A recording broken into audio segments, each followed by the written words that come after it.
what would you think of the public thinking that somebody who affirmed that sometimes we should bend the law You have to bend the law.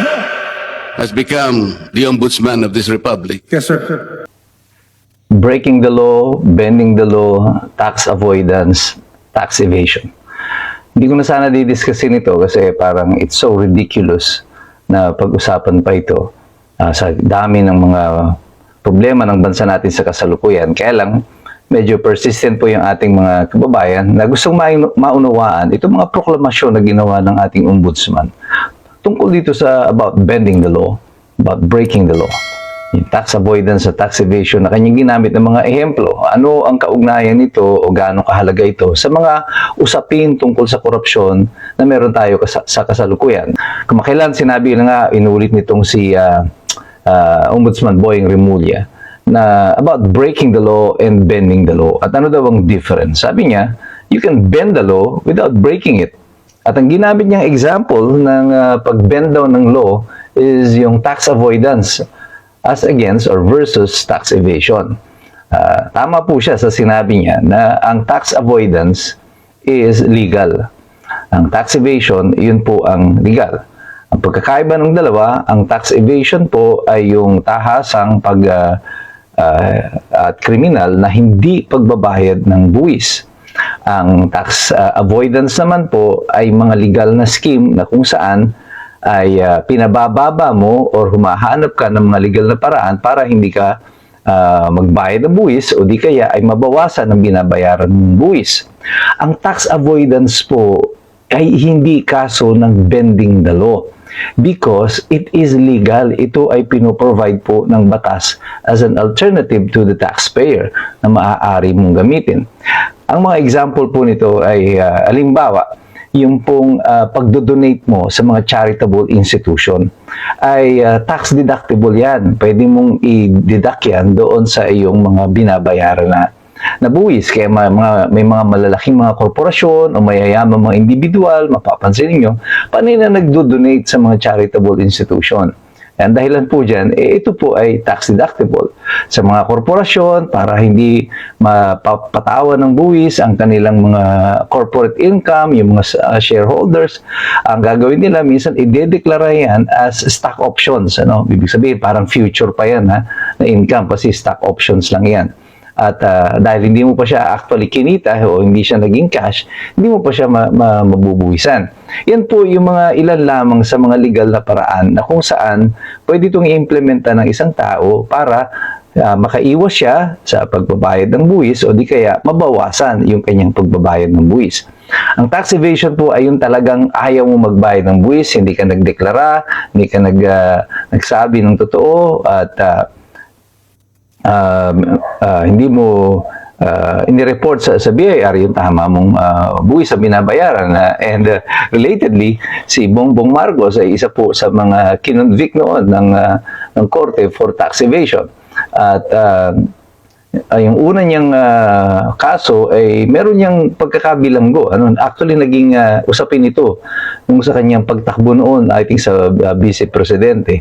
Dahil nga mayroon siyang kaso for which he was convicted involving moral turpitude. However, pagdating sa Court of Appeals, in-uphold yung pagbabayad niya ng fine. However, tinanggal yung imprisonment. Hindi na binanggit yung imprisonment, which is very strange.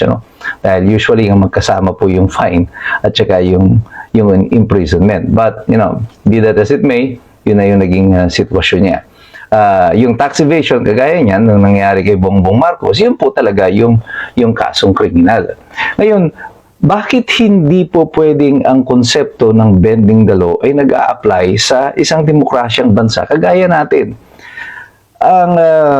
Ang legal principle po na ina-apply sa mga demokratikong bansa is the legal principle that is espoused by John Adams. Sabi niya, ours is a government of laws and not of men. Ang atin daw pong pamahalaan ay gobyerno ng mga batas at hindi ng mga tao.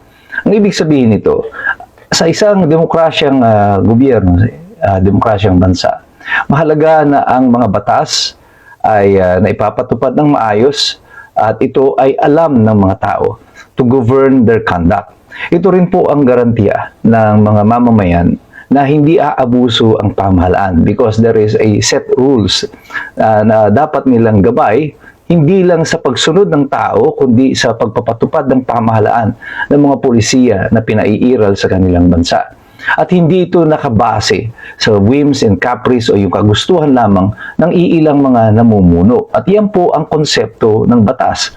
Kaya nga po, ang legal principle na ina-apply sa atin, at ito ay pinag-aralan din naman ng mga abogado, kagaya po ni Boying Rimulya, at alam niya ito.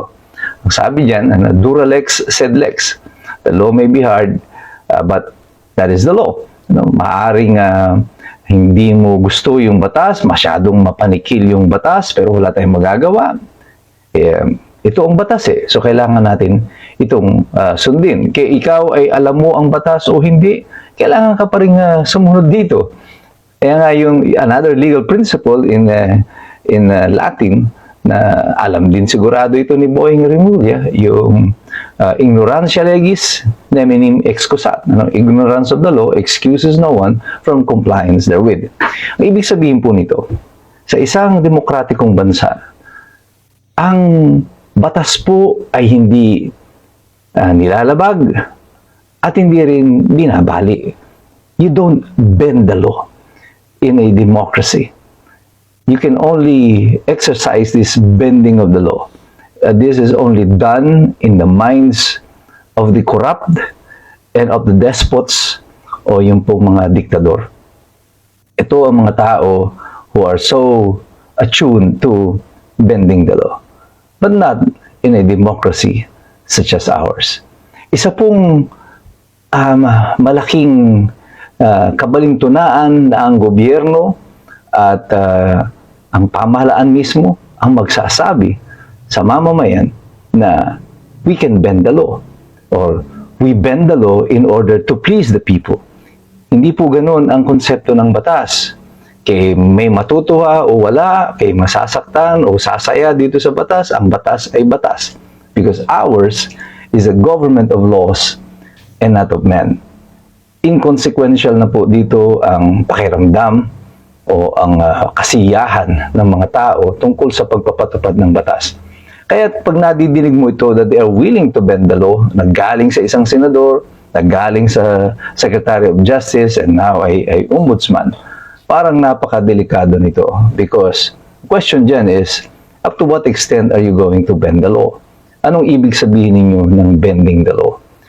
Is breaking my rights part of that bending the law? Para lang makuha ninyo yung gusto ninyo or to satisfy or to please some people in our society? If you're going to please people, sino yung mga tao na yon that you wanted to please? Yan ba yung mga mamamayan? O yung mga ilang nakaupo? O yung mga ilang naaakusahan ng pagnanakaw? Are they part of the people that you want to please? Kanya po isinet at nilagay po ang mga konsepto na yan ng batas. Ito po ay garantiya ng mamamayan laban sa pag-abuso ng pamahalaan. Pati ang Constitution po natin, the Bill of Rights, is the people's guarantee against the abuses of the government. Ang Bill of Rights po ay hindi para sa gobyerno. Ito ay para sa gobyerno na sundin. Pero ito ay proteksyon ng karapatan ng mga mamamayan. At ngayon po, yan ay alam niyo na. Kaya po tayong lahat, patuloy tayong mag-engage, patuloy tayong makilahok, patuloy tayong mag-participate sa usapin na ito ng katiwalian sa ating pamahalaan. Pero sa ating pagsali, pakikilahok sa diskusyon, patuloy tayong magsisipag-aral sapagkat mahirap talagang makialam ang mga taong walang alam. God bless you, God bless us all. Mabuhay ang Republika ng Pilipinas.